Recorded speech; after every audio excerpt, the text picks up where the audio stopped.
আমি 9টাত দোকানটো মাছৰ দোকানটো উঠালোঁ, উঠাই পেলাই ঘৰ আপুনি মাছৰ দোকান কৰে?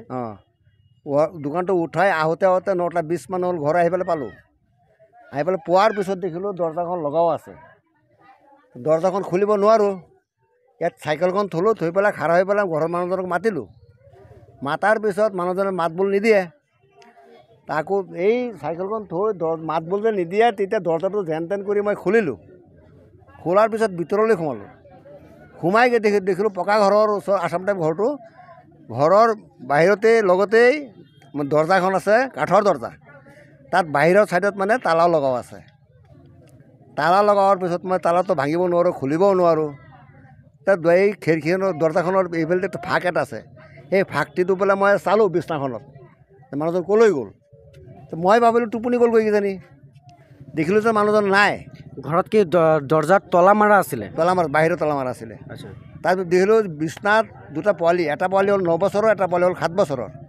দুজন পোৱালি শুই আছে, মানুহজন নাই। নাথাকাৰ পিছত মই দৰ্জাখন ভাঙিলোঁ, তলাখন ভাঙিলোঁ, ভাঙি পেলাই ভিতৰলৈ সোমালোঁ। ভিতৰলৈ সোমাই গৈ সেই দেখিলোঁ পোৱালি দুজনেই, মানুহ চানুহ নাই, আমাৰ মানুহজন নাই। তাৰপিছত মই ঘৰৰ পৰা ওলাই এই এজনৰ ঘৰত গ'লোঁ। গৈ পেলাই মানুহজনক ক'লোঁ যে তোমাৰ চাচিক দেখিছা নেকি? ক'লে মই দেখিছিলোঁ, ৰাতি 7টা বজাত দেখিছিলোঁ, 7টাৰ পিছত মই আৰু দেখা নাই। আমাৰ লগতে মেম্বাৰৰ ঘৰ এজন আছে, তেওঁক মাতিলোঁ, আৰু আশপাশৰ মানুহ চবকে মাতিলোঁ। চবেই আহিলে, আমাৰ ল'ৰাও আহিলে, আমাৰ ছোৱালীও আহিলে, আমাৰ বোৱাৰীও আহিলে, আৰু বহুত মানুহ আহি পেলাই সোমালে। সোমোৱাৰ পিছত মই এইবিলাক বস্তুবিলাক চব সামৰি চামৰি মানে সামৰিম বস্তুকেইটা। সামৰোঁতেই ধৰক বেলা ৰাতি 9:30 বাজি গ'ল। মোৰ পায়খানা লাগিছে, মই লেট্ৰিনলৈ গ'লোঁ। লেট্ৰিনত যোৱাৰ পিছত গৈ পেলাই দেখিলোঁ যে আমাৰ মানুহজনৰ চেণ্ডেলখন পৰি আছে।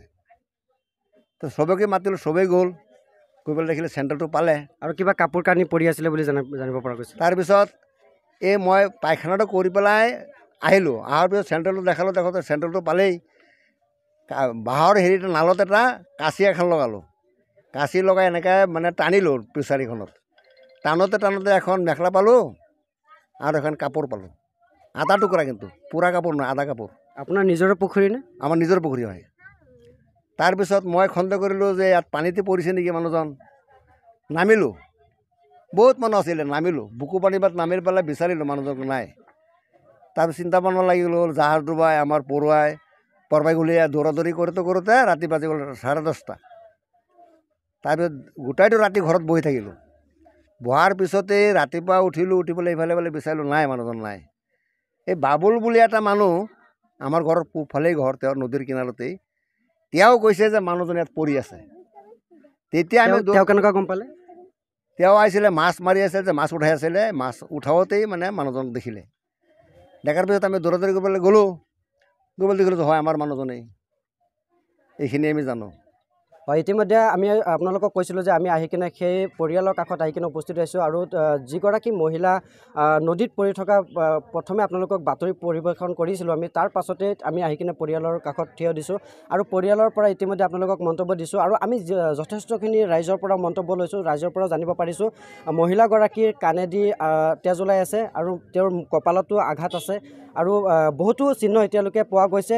গতিকে এয়া পষ্টমৰ্টমৰ পিছতহে সেয়া প্ৰকৃত ৰহস্য পোহৰলৈ আহিব। গতিকে আমি আৰু খণ্ডন কৰিবৰ কাৰণে চেষ্টা কৰিম, আৰু টুট বাৰ্তা আপুনি ইমান পৰ চাই থকাৰ বাবে ধন্যবাদ।